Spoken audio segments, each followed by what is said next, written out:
دنیا کی سب سے بڑی جنگ ملحمہ جو ہے، یہ لحم سے بنا ہوا ایک لفظ ہے. گوشت کاٹنے کی جو دکان ہے اس کو ملحم بھی کہتے ہیں. ملحمہ، اس میں گوشت کے ٹکڑے ٹکڑے ہو جائیں گے، جس کی وجہ سے اس کو بہت بڑی ملحمۃ الکبریٰ، یعنی حضرت معاذ بن جبل رضی اللہ تعالیٰ عنہ سے یہ روایت ہے. رسول کریم صلی اللہ تعالیٰ علیہ وسلم سے آپ نے یہ روایت بیان کی ہے. اللہ کے حبیب صلی اللہ تعالیٰ علیہ وسلم نے فرمایا، عمران بیت المقدس خراب یثرب، وخراب یثرب خروج الملحمۃ، وخروج الملحمۃ فتح قسطنطینیت، وفتح قسطنطینیت خروج دجال، او کما قال النبی صلی اللہ علیہ وسلم. اس کے بعد حدیث کا ایک ٹکڑا ہے، اس میں جو ترتیب وار باتیں بیان کی گئی ہیں وہ بہت توجہ سے آپ سنیں. اللہ کے نبی صلی اللہ علیہ وسلم نے فرمایا بیت المقدس کی آبادی ہوگی، بیت المقدس کے ارد گرد آبادی ہوگی، مدینہ ویران ہوگا. مدینہ طیبہ کی بات کر رہا ہوں، رسول کریم صلی اللہ علیہ وسلم کے مدینے کو ویران کیا جائے گا. اور مدینے کی ویرانی، اب یہ ویران میں توہین کے لفظ میں نہیں استعمال کر رہا ہوں، حدیث پاک میں خراب کا لفظ آیا ہے جس کا معنی تو ویرانی ہوتی ہے. ویرانی کس طرح کی ہے وہ ابھی میں تشریحاً عرض کروں گا. اور مدینے کی ویرانی ایک بڑی جنگ کا آغاز ہوگا، بہت بڑی جنگ، جس کو الملحمۃ الکبریٰ بھی کہا گیا ہے، اور کچھ احادیث میں الملحمۃ العظمیٰ بھی کہا گیا ہے. وہ ایسی جنگ کہ دنیا میں ویسی جنگ کبھی بھی نہیں ہوئی تھی، اور اس کے بعد پھر کبھی ہوگی بھی نہیں. اتنی بڑی جنگ ہوگی. یہ مسلمانوں اور کفار و مشرکین کے درمیان، اب جن لوگوں یعنی رومیوں کے درمیان، رومی اور مسلمانوں کے درمیان، عیسائیوں کے درمیان یہ جنگ ہے.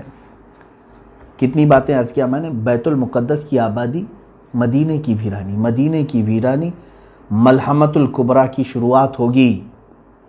اب یہ ملحمۃ الکبریٰ کہاں ہوگا، کیسے ہوگا، اس پر میں آتا ہوں. ملحمۃ الکبریٰ کے اختتام پر قسطنطینیہ فتح ہو جائے گا. قسطنطنیہ ایک شہر ہے، اس پر بھی میں گفتگو کرتا ہوں. قسطنطنیہ جیسے ہی فتح ہوگا دجال ظاہر ہو جائے گا. یہ ترتیب ہے، بڑی نشانیوں کی ترتیب میں یہ ایک بات. اب اسی پر اگر گفتگو کریں تو بات طویل ہو جائے گی، اور حالات پورے کے پورے اس حدیث کے قریب آ رہے ہیں، اس لیے مجھے آج آپ کو اس حدیث کو سنانا پڑ رہا ہے. ایک حدیث میں یہ بھی میرے آقا صلی اللہ تعالیٰ علیہ وسلم نے فرمایا، تم قیامت اس وقت تک نہیں آئے گی جب تک کہ رومیوں کے ساتھ تم آماق میں یا دابق میں نہ اتر جاؤ. یہ دو جگہوں کے نام میں بتا رہا ہوں، مرج دابق اور آماق یہ لفظ آئے ہیں. اور ایک حدیث میں ہے حضور صلی اللہ تعالیٰ علیہ وسلم نے فرمایا ملحمۃ الکبریٰ ہوگی، سب سے بڑی جنگ ہوگی مسلمانوں میں اور عیسائیوں میں. اور یہ غوطہ میں ہوگی، جو دمشق کا ایک علاقہ ہے. غوطہ حدیث میں لفظ بھی آیا ہے. مسلمانوں کا مرکز غوطہ ہوگا. اس وقت تمام مسلمان وہاں جمع ہوں گے، دمشق میں، غوطہ. اور جو جنگ ہوگی وہ علاقہ ہے مرج دابق، جو حلب کے قریب ہے. ایک بہت بڑا میدان ہے، اب بھی موجود ہے، جس کو آج انگلش میں ایلیپو کہتے ہیں، وہ حلب ہے. حلب کے قریب میں یہ علاقہ موجود ہے. اب ملک شام کی حیثیت کو بھی آپ سمجھ لیں. قیامت کی نشانیوں میں اللہ کے حبیب صلی اللہ علیہ وسلم نے یہ بھی فرمایا کہ جو مومن ہوں گے وہ سب ملک شام کی طرف ہجرت کر جائیں گے. سب کس طرف جائیں گے؟ ملک شام کی طرف، جس کو سیریا کہتے ہیں، اور عربی میں کچھ لوگ سوریا کہتے ہیں. سیریا کی طرف سب لوگ چلے جائیں گے. آج آپ یہ سوچ رہے ہوں گے کہ سیریا چھوڑ کر کے لوگ جا رہے ہیں، اور ایسے حالات میں آپ کہہ رہے ہیں کہ سارے لوگ سیریا میں آئیں گے. چاہے پورا سیریا آج خالی ہو جائے، پھر بھی مجھے میرے آقا صلی اللہ علیہ وسلم کی حدیث پر یقین ہے. میرے آقا نے فرمایا کہ پورے مومنین ہجرت کریں گے تو ضرور وہ ہجرت کریں گے. آج یا کل تمام مومنین وہ جمع ہوں گے، کیونکہ شام جو ہے ارض حشر و نشر ہے. یعنی قیامت کا میدان ملک شام کو بنایا جائے گا، یہ بھی حدیث پاک میں ہے۔ قیامت کا میدان کہاں ہوگا؟ ملک شام کو بنایا جائے گا، اور تمام مومنین ملک شام کی طرف ہجرت کر کے جائیں گے۔ اب یہ جو ملحمۃ الکبریٰ ہے، سب سے بڑی جنگ، کتنے لوگوں کے مقابل میں آپ کھڑے ہوں گے جانتے ہیں آپ؟ ایک حدیث میں ہے، اللہ کے حبیب صلی اللہ تعالیٰ علیہ وسلم نے فرمایا اس وقت رومی، پہلے سے حالات اگر میں بتاؤں تو یہ ہے کہ میرے آقا صلی اللہ علیہ وسلم نے فرمایا تم اور عیسائی، یعنی تم اور مسلمان اور رومی عیسائی صلح کے ساتھ چل رہے ہوں گے، یعنی ایک دوسرے کے ساتھ صلح کر کے ساتھ ساتھ چل رہے ہوں گے، اور ان دونوں کا جو دشمن ہوگا اس سے لڑ رہے ہوں گے۔ کئی سالوں تک یہ بات چلے گی۔ عیسائیوں کا بھی جو دشمن ہے اور مسلمانوں کا بھی جو دشمن ہے، ہو سکتا ہے وہ یہودی ہوں، اینٹی کرائسٹ جن کو کہا جاتا ہے، وہ لوگ ہوں، ان کے ساتھ لڑ رہے ہوں گے۔ اس کے بعد ایک دن ایسا ہوگا کہ ایک عیسائی رومی وہ صلیب توڑ دے گا اور بدعہدی کریں گے، اس صلح میں وہ لوگ صلح کو توڑ کر کے بد شکنی کریں گے، تو پھر مسلمانوں اور عیسائیوں میں ایک بہت بڑی جنگ ہوگی۔ اس وقت سارے عیسائی جو جمع ہوں گے، 80 جھنڈوں تلے وہ لوگ جمع ہوں گے۔ کتنے؟ 80 جھنڈے، ہر جھنڈے کے تحت، ہر جھنڈے کے نیچے 12,000 لوگ ہوں گے۔ اس اعتبار سے تقریباً کتنے ہو گئے؟ 9,60,000 کے قریب۔ 9,60,000 کی فوج ایک طرف ہوگی۔ یوں سمجھ لیں کہ مومنین کے مخالفت میں، مسلمانوں کے مخالفت میں پورا کفر جمع ہو جائے گا۔ اس میں جہاں جہاں یہ لوگ ہوں گے سب کو جمع کر لیں گے۔ یہی ملحمۃ الکبریٰ ہے، سب سے بڑی جنگ ہے۔ اور اس جنگ میں مسلمان کس طرح ہوں گے؟ بعض حضرات نے کہا کہ وہ امام مہدی کی قیادت میں لڑیں گے، لیکن حدیثوں میں ایسا لفظ تو ہے نہیں۔ ہو سکتا ہے کہ امام مہدی کے بغیر بھی لڑیں۔ قیادت کون کرے گا، کیسے کرے گا، اس کے متعلق وضاحت نہیں ملتی، لیکن البتہ یہ بات ہے کہ ان میں سے 1/3 لوگ، مسلمانوں میں سے 1/3 کے قریب 1/3 بھاگ جائیں گے، اور میرے آقا صلی اللہ علیہ وسلم نے فرمایا وہ ایسے ہوں گے کہ اللہ تعالیٰ کبھی ان کی توبہ قبول نہیں کرے گا، وہ ہمیشہ کے لیے مردود مریں گے، ان کی توبہ کبھی نہیں قبول ہوگی، وہ جہنم میں جائیں گے، جو میدان چھوڑ جائیں گے، اور 1/3 اس میں سے شہید ہوں گے، دوسرا 1/3، یعنی 3 حصے کریں گے اگر مسلمانوں کے، تو 1/3 میدان چھوڑیں گے، 1/3 شہید ہو جائیں گے۔ ہم افضل الشہداء، حدیث میں فرمایا گیا کہ وہ شہیدوں میں سب سے افضل ہوں گے، وہ شہیدوں میں سب سے افضل۔ باقی جو 1/3 بچے ہوں گے یہ ان پہ فتح پا لیں گے، ان پہ فتح پا لیں گے، یہ میرے آقا صلی اللہ علیہ وسلم نے فرمایا ہے، تو فتح ہوگی۔ یہ ملحمۃ الکبریٰ ہے۔ یہ کہاں لڑی جائے گی، کیسے لڑی جائے گی، سب میرے آقا صلی اللہ علیہ وسلم نے صاف بیان فرمایا۔ اس پر اور تحقیق کرو نوجوانوں، بچوں۔ اب میں اپنی گفتگو کو سمیٹتا ہوا آتا ہوں۔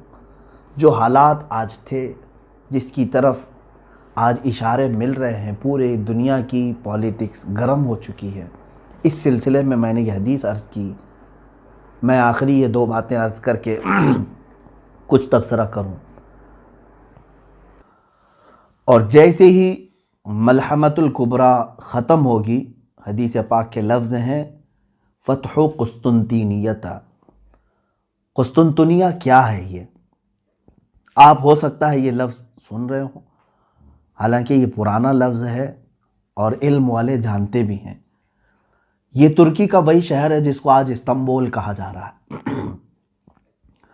اس شہر کے فتح کے سلسلے میں بھی میرے آقا صلی اللہ تعالیٰ علیہ وسلم نے بشارت دی تھی۔ اول جیش غزاہا، ایک حدیث پاک میں ہے، وہ سب سے پہلا لشکر جو غزوہ کرے گا یا جہاد کرے گا اور قسطنطنیہ فتح کرے گا، وہ لوگ بلا حساب و کتاب جنت میں جائیں گے۔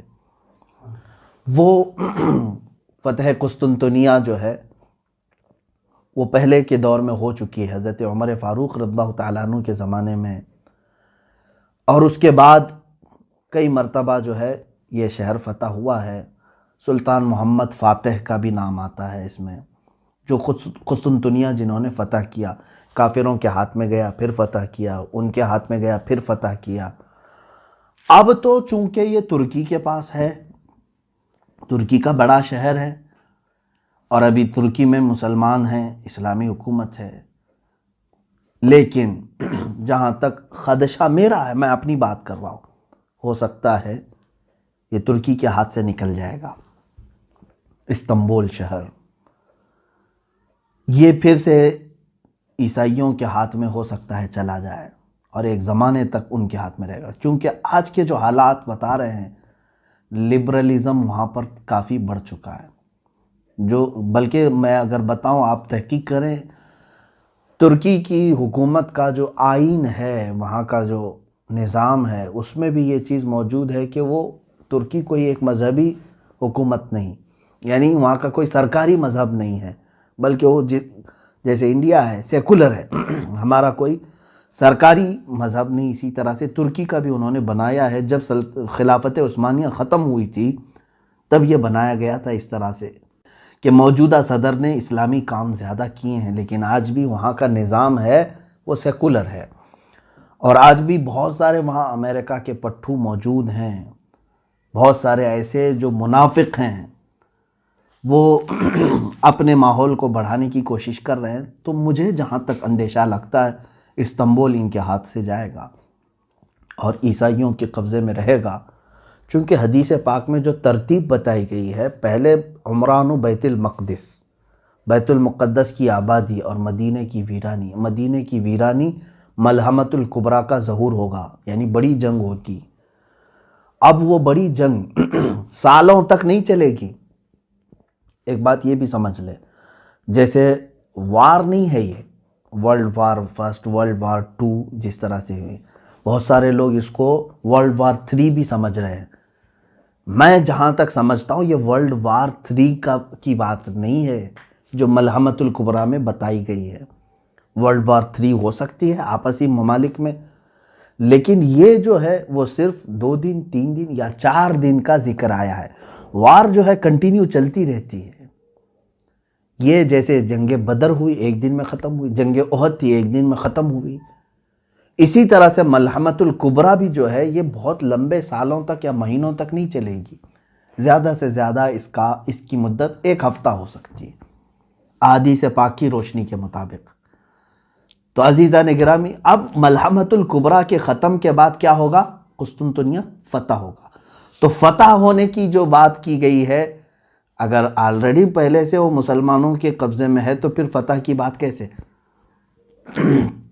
فتح کی بات کیسے ہو سکتی ہے؟ اور فتح قسطنطنیہ سے مراد اگر پہلے والی فتح جو حضرت عمر کے زمانے میں ہوئی یا سلطان محمد فاتح کے زمانے میں ہوئی، تو پھر یہ بھی ماننا پڑے گا کہ اس سے پہلے ملحمۃ الکبریٰ ہو چکی ہے، اس سے پہلے مدینہ ویران ہو چکا ہے، اس سے پہلے بیت المقدس کی یہ ساری ترتیب الٹ جائے گی.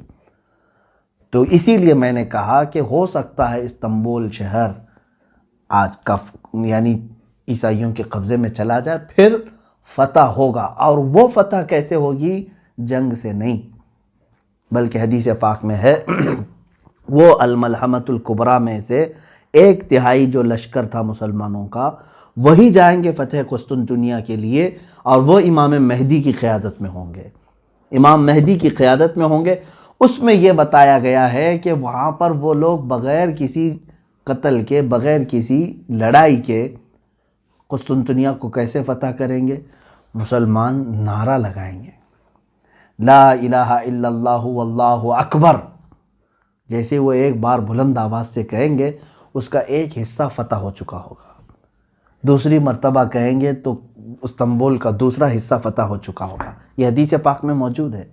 تیسری مرتبہ مسلمان نعرہ تکبیر اس طرح بلند کریں گے، لا الہ الا اللہ واللہ اکبر، قسطنطنیہ یعنی استنبول شہر فتح ہو چکا ہوگا. اب جو بات بتانی ہے وہ بہت اہم ہے، بہت اہم ہے. یہاں تک کی بات تھی، جیسے یہ قسطنطنیہ فتح کر کے ابھی اپنی یعنی تھکان کو دور بھی نہیں کر چکے ہوں گے، اسی وقت ایک آدمی ان کے پیچھے سے یہ اعلان کرے گا کہ اے مسلمانوں، دجال ظاہر ہو چکا ہے، تمہارے گھروں میں گھس کر کے تمہارے بیوی بچوں کو ختم کر رہا ہے. تو سارے پریشان ہو جائیں گے. ایک آفت ابھی ختم نہیں ہوئی تھی کہ دوسری آفت آ گئی. اب دجال کے ظہور کی خبر جیسے ہی سنیں گے، اس وقت میرے آقا صلی اللہ تعالیٰ علیہ وسلم فرماتے ہیں 10 گھوڑ سوار، گھوڑے کا ذکر ہے، 10 گھوڑ سوار قسطنطنیہ سے نکلیں گے، پھر وہ ارض مقدس کی طرف آئیں گے یا اپنے وطن آئیں گے، اور بہت تیزی سے آئیں گے. جبکہ وہ خبر شیطان نے پھیلائی تھی جھوٹی ہوگی. پہلے جو شیطان کہے گا کہ دجال آ چکا ڈرانے کے لیے، لیکن جب وہ تمام مسلمان واپس اپنے اپنے گھر آئیں گے تب حقیقت میں دجال آ چکا ہوگا. اب سنیں، بڑی بات ہے. اللہ کے نبی صلی اللہ علیہ وسلم نے فرمایا میں ان میں سے ہر گھوڑ سوار کو جانتا ہوں، اس کا نام بھی، اس کے باپ کا بھی نام، اور اس کے گھوڑوں کے رنگ بھی جانتا ہوں. یہ رسول کریم صلی اللہ علیہ وسلم نے فرمایا. اس کا مطلب مجھے یہ بھی لگتا ہے کہ گھوڑ سواری قیامت تک ختم نہیں ہوگی. یا ایک حدیث پاک میں یہ بھی ملتا ہے کہ لوگ اپنے پرانے ہتھیار کی طرف واپس آ جائیں گے، پرانے ہتھیار کی طرف واپس آ جائیں گے. یہ حدیث پاک میں ملتا ہے. ظاہر سی بات ہے آج کے دور میں ہم سائیکل اور موٹر سائیکل پر چلنا نہیں چاہ رہے ہیں. رفتار اتنی تیز ہو چکی ہے. ہم جو ہے اب کاروں میں، اور کاروں سے زیادہ اب اور تیز ہم دیکھنا چاہ رہے ہیں. بلٹ ٹرین آ چکی ہے، اس سے زیادہ تیز ہم تو ایروپلین دیکھ چکے ہیں، راکٹ دیکھ چکے ہیں. اتنی تیزی کے زمانے میں پھر گھوڑے کا تصور کیسے؟ گھوڑا کیوں استعمال کرے گا کوئی؟ لیکن حدیث پاک میں اگر آیا ہے تو یقیناً میرا یقین کہتا ہے، میرا ایمان ہے یہ کہ یقیناً لوگ گھوڑے پر ہی سواری کریں گے، اور اس وقت اپنی پرانے ہتھیار. ہو سکتا ہے اس کی وجہ یہ ہو سکتی ہے، جیسے کہ ایک سائنسدان نے کہا ہے، بڑا سائنٹسٹ ہے، اس نے بھی یہ بات کہا کہ میں ورلڈ وار 3 کے بارے میں تو نہیں جانتا کہ کیسے ہوگی، بایولوجیکل ہوگی. جیسے ابھی بہت سارے لوگ کہہ رہے ہیں وائرس پیدا کیا گیا ہے، اگر پیدا کر کے ایک ملک دوسرے ملک کو تباہ کرنے کی کوشش کر رہا ہے تو یہ بایولوجیکل وار ہے، ایک دوسرے کو مطلب وبا پھیلا کر کے ختم کرنا. یا پھر ٹیکنالوجی کے اعتبار سے ہوگی کہ مطلب آن لائن جو ہے اس کا پورا سافٹ ویئر ہیک کر لیا، اس کی بینک کرپٹ کر دیا، یہ بھی ایک وار ہے. یا پھر جو ہے بارود سے ہوگی، پیٹروٹ میزائل سے ہوگی، کس سے ہوگی ورلڈ وار 3، اس کے بارے میں پکا کسی کو علم نہیں. اس سائنٹسٹ نے بھی یہ کہا. یہ تو مجھے نہیں معلوم کہ ورلڈ وار 3 کس طرح کی ہوگی، لیکن یہ میں ضرور بتاؤں گا کہ ورلڈ وار 4 اگر ہوئی تو پھر وہ لکڑیوں اور تلواروں سے ہی ہوگی. وہ کیوں؟ اس سے پوچھا گیا تو اس نے کہا ورلڈ وار 3 میں لوگ اپنے پاس جو کچھ بھی ہے ایک دوسرے پر ڈال کر کے سب تباہ کر چکے ہوں گے، ان کے پاس کچھ بھی نہیں بچا ہوگا. یہ ہو سکتا ہے.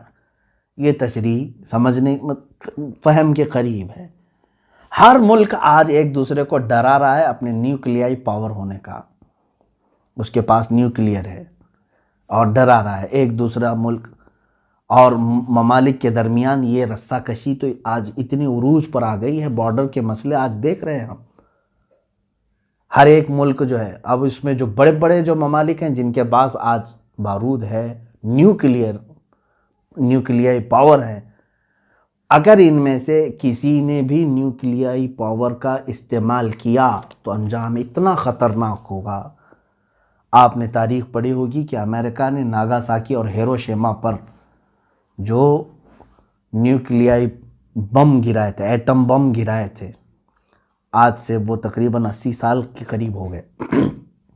زیادہ عرصہ ہو گیا، 70 سال کے قریب ہو گئے. آج تک وہ زمین بنجر ہے، وہاں سے کوئی ایک سبزہ نہیں اگتا. وہاں کے لوگ معذور پیدا ہوتے رہے سالوں تک. اتنی خطرناک اس کی زہریلی گیس ہے. اور اگر وہ اس زمانے کا نیوکلیئر تھا، اب اس وقت اور پتہ نہیں اس میں کتنا ڈیولپ کر چکے ہوں گے. ایک ایک ملک کے پاس اتنا نیوکلیئر ہے کہ یہ دنیا کو پوری دنیا کو ختم کرنے کے لیے اپنا وہ استعمال کر سکتے ہیں. اور اگر کسی ملک نے تھوڑا سا بھی ایک دوسرے کے حق میں استعمال کیا تو مجھے جہاں تک لگتا ہے سارے ویپن، سارے مشینیں، ساری چیزیں ختم کر دی جائیں گی، سارے تار ٹوٹ جائیں گے، نہ کوئی مشین ہوگی، نہ کوئی موبائل ہوگا، نہ کوئی سیٹلائٹ ہوگا۔ پھر لوگ کس چیز پر آئیں گے؟ واپس اسی کلاڑی پر آئیں گے، انہی تلواروں پر، انہی لاٹھیوں پر آئیں گے۔ تو یہ ہو سکتا ہے، اور قیامت کی نشانی میں یہ ہے۔ بہرحال بات میری طویل نہ ہو جائے، عزیزان گرامی وقار، آج پوری دنیا کے حالات اس طرف آ رہے ہیں، آپ غور سے دیکھنا کہ بیت المقدس کی طرف آپ کی توجہ ہمیشہ رہے۔ یہ پورے دھیان بھٹکانے کی کوشش تھی پوری دنیا میں، ہم سب کے ذہن کو دوسری طرف ڈالنے کی، کہ آج یروشلم کو کیپٹل بنانے کی یہودیوں نے ایسی سازش کی کہ پوری دنیا کو ایک وبا کے چکر میں مبتلا کر رکھا، اور سب کو ڈر کے ماحول میں، لاک ڈاؤن کے ماحول میں، کوئی پروٹیسٹ نہ کر سکے، کوئی باہر نہ آ سکے، قید کر دیا۔